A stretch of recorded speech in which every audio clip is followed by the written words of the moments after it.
विषय हिंदी की कक्षा में आपका स्वागत है बच्चों। आज हम पढ़ने जा रहे हैं हरिवंश राय बच्चन की कविता आत्म परिचय के लास्ट 2 पद्यांश। तो आपके सामने है ये।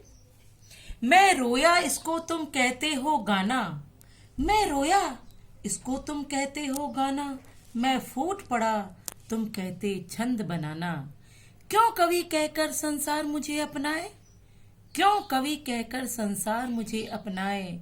मैं दुनिया का हूँ एक नया दीवाना, मैं दुनिया का हूँ एक नया दीवाना। फूट पड़ा यानी बहुत ही आवेग से रोना, भावुकता इतनी भर गई कि कवि को जब हम बहुत ज्यादा भर जाते हैं अंदर से, किस तरह से फूट पड़ते हैं, रो पड़ते हैं, उसी को कवि कह रहे हैं दीवाना। दीवाना ने पागल मस्त। कवि कहते हैं कि मैं रोया और तुम कहते हो उसे गाना। जिन्हें तुम मेरा गाना कहते हो वो मेरा गाना नहीं, वो वास्तव में मेरे हृदय का रुदन है, मेरे हृदय की चित्कार है, मेरे हृदय का रोना है। यह रुदन प्रेम की निराशा के कारण प्रकट हुआ है, और जब मैं प्रेम के आवेग से भरकर पूरे उन्माद से, पागलपन से शब्दों में फूट पड़ता हूं, तो तुम उसे नए छंद की संज्ञा देते हो।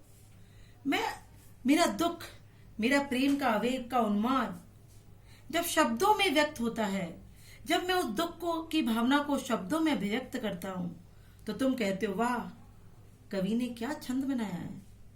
तुम इसे किसी नए छंद की संज्ञा दे देते हो।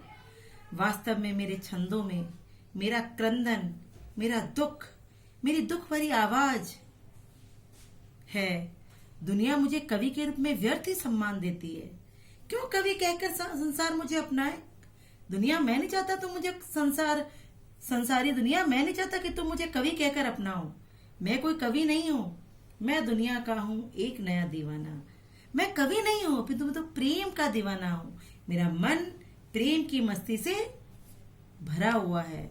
मैं स्वयं को कवि नहीं, दीवाना कहना पसंद करता हूं, क्योंकि जब मैं अपनी पीड़ाओं पे कहराता हूं, कविता लिखता हूं, तुम सोचते हो मैंने गाना लिखा है। जब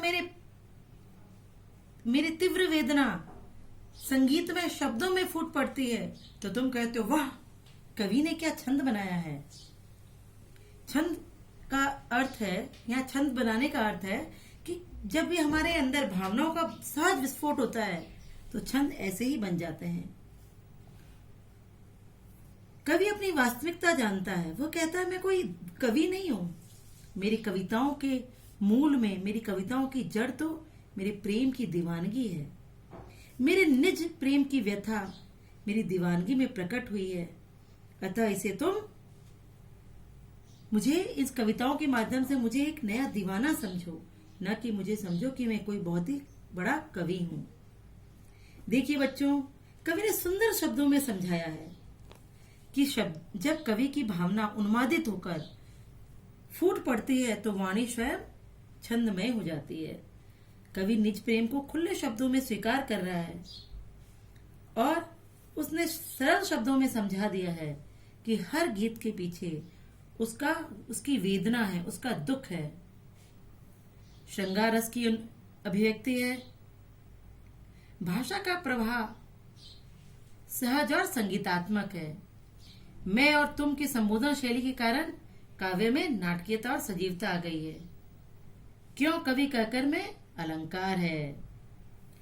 बढ़ते हैं हम अगले पद्यांश की तरफ। मैं दीवानों का वेश लिए फिरता हूँ, मैं मादकता निःशेष लिए फिरता हूँ। जिसको सुनकर जग झूमे झुके लहराए, मैं मस्ती का संदेश लिए फिरता हूँ। मादकता यानी मस्ती, नशा, निःशेष यानी पूर्ण, संपूर्ण। कवि कहता है मैं संसार में प्रेम दीवानों की तरह विचरण करता हूँ, दीवानों का वेश लिए फिरता हूँ। मैं प्रेम के दीवानों की तरह घूमता हूँ। जहां भी जाता हूँ अपनी दीवानगी से वातावरण को माफ कीजिएगा बच्चों। कवि कहते हैं मैं अपनी दीवानगी से वातावरण को मस्त बना देता हूँ। मेरे काव्य में प्रेम की संपूर्ण मस्ती छाई रहती है। मैं प्रेम और यौवन के गीत गाता हूँ। मेरे गीतों में ऐसी मस्ती है जिसे सुनकर लोग झूम उठते हैं, और मैं चाहता हूँ कि लोग मेरे गीतों को सुनकर झूम उठें और प्रेम में झुके, आनंद में लहराएं। मैं सबको इसी प्रेम की मस्ती में झुकने, झूमने और लहराने का संदेश दिया करता हूँ। कवि तो अपने प्रेम की दीवानगी और मस्ती में चूर है और लोग भी उसकी दीवानगी पर मुग्ध हैं, अतः वह प्रेम की इसी धुन में लीन है। संसार के लोग भी कवि की सच्ची प्रेम वेदना को सुनकर झूमते हैं। कवि कहता है, मैं प्रेम के दीवानों की भांति जीवन व्यतीत कर रहा हूँ। मेरे जीवन का एकमात्र ध्येय है प्रिय के प्रेम को पाना। कवि संसार को संदेश देता है कि सांसारिक झंझटों को भूलो और प्रेम की मस्ती में स्वयं को लीन कर दो। वह संदेश ही कवि का यही है, प्रेम और प्रेम की महत्ता को समझना, किसी के लिए अपना सर्वस्व त्याग देना। वो दुनियादारी में नहीं पढ़ना चाहते हैं। श्रृंगार रस है, विषय के अनुरूप मस्ती है, भाषा में कोमलता है, मधुर लय से परिपूर्ण है। और जैसा कि हम बच्चन साहब की प्रत्येक कविता में बच्चन साहब की इस कविता के प्रत्येक पद्यांश में देखते हैं कि उमर खयाम की रुबाइयों जैसी मस्ती है। और दीवानों का वेश लिए फिरना में तो जो प्रतिबिंब झलकता है वो सूफियाना मस्ती लिए हुए। आप कल्पना करिए कि कवि प्रेम में है और वो दीवानों का वेश लिए फिर रहा है और झुके झूमे में अनुप्रास अलंकार। तो बच्चों, आपको समझ में आ गया?